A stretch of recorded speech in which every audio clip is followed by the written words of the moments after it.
السلام عليكم، اهلا بيكم في فيديو جديد. وزي ما عودناكم دايما بنقدم لكم كل حاجه بتخص الدراسه والحياه في ماليزيا. فبمناسبه اقتراب العيد قررنا نعمل لكم فيديو نوريكم ايه احسن الاماكن اللي ممكن تخرجوا فيها في العيد في ماليزيا، سواء كنت مقيم هنا او طالب او حتى جاي سياحه. الفيديو ده ليك. فيلا بينا نبدا ونشوف ايه احسن الاماكن اللي تروحها في العيد وتتبسط فيها في ماليزيا.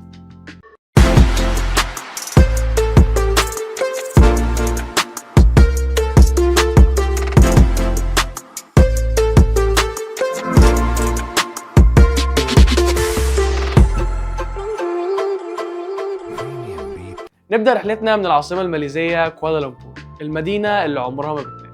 كوالالمبور دايما مليانة حركة وحياة ومفاجآت حلوة في كل زاوية. أول ما توصل أكيد لازم تزور رمز المدينة، البرجين التاور، بتروناس تاورز. والمنظر بالليل وهما منورين بيخطف القلب. ولو طلعت فوق هتشوف المدينة كلها من منظور خرافي. كمان في برج الكي ال تاور، من الأماكن اللي بتقدم لك تجربة رائعة، خصوصا لو طلعت السكاي ديك فوق واتفرجت على كوالالمبور من ارتفاع عالي، تحس انك فوق الدنيا كلها. وبعد الزحمه والعمارات ممكن تهرب شويه للطبيعه وتروح حديقه تامان تاسيك بردان. المكان هناك هادي جدا، فيه بحيرات صغيره ومساحات خضراء واسعه، وده بيخليه مثالي لقعده هاديه او حتى فطور بسيط في العيد. ولو معاك اطفال او بتحب الاماكن اللي فيها حياه ممكن تزور حديقه الطيور او حديقه الفراشات. الاتنين قريبين من بعض جدا وهتحس كانك دخلت عالم تاني مليان الوان وهدوء. نيجي بقى للجوهره الساحليه لانكاوي.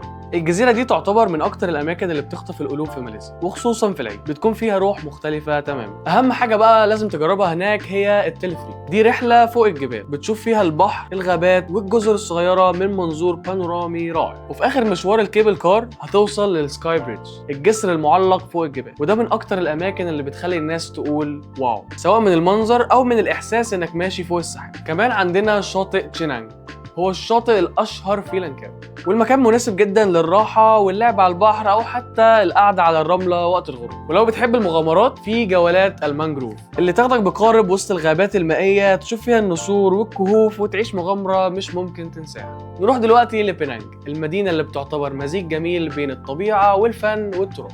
أول ما توصل هناك أنصحك تبدأ بجبل بينانج. تقدر تطلع الجبل بالقطر القديم، وفي الطريق هتشوف مناظر خضراء وجبال. أول ما توصل فوق المنظر بيكون رائع للجزيرة كلها مش ممكن تنساه. مش بس كده، المكان فوق فيه كافيهات وده بيخليه مناسب لأي خروجة في العيد. بعد كده أكيد لازم تزور جورج تاون، البلدة القديمة اللي ليها طابع فني مميز جدا، من المباني الملونة لحد الستريت ارت اللي على كل حته. كل مكان هناك تقدر تاخد فيه صورة جميلة، وكل زاوية تحس انها لوحة فنية بتسيب اثر جواك. الشوارع كأنك بتلف في متحف مفتوح، والمكان مليان مطاعم واسواق صغيرة ومحلات بتبيع حاجات يدوية وتحفة. مش بس كده، ده كمان بينانج فيها شواطئ حلوة جدا، فلو حابب تحس بجو البحر بينانج هي برضو المكان المناسب ليك. ولو انت من الناس اللي بتحب الهدوء والطبيعة فجزر برهنتيان هي المكان اللي لازم تزوره في العيد في ماليزيا.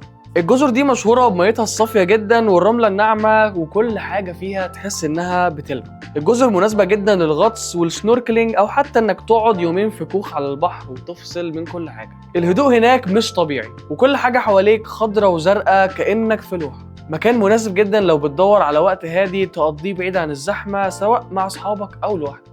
لو نفسك بقى في مكان قريب من كوالالمبور تروحوا في يوم واحد وترجع، يبقى جنتينج هايلاند هي الحل. المكان ده على ارتفاع عالي، يعني الجو هناك بيكون برد ومنعش في عز الصيف. الطريق نفسه ممتع خصوصا لما تركب التلفريك وتعدي في وسط الغابات والضباب. لما توصل فوق هتلاقي ملاهي كبيرة ومطاعم وكافيهات ومولات، وكل حاجة كأنك في عالم تاني. المكان مناسب جدا للعائلات او حتى الرحلة مع اصحابك لو عايزين حاجة خفيفة بس فيها مغامرة.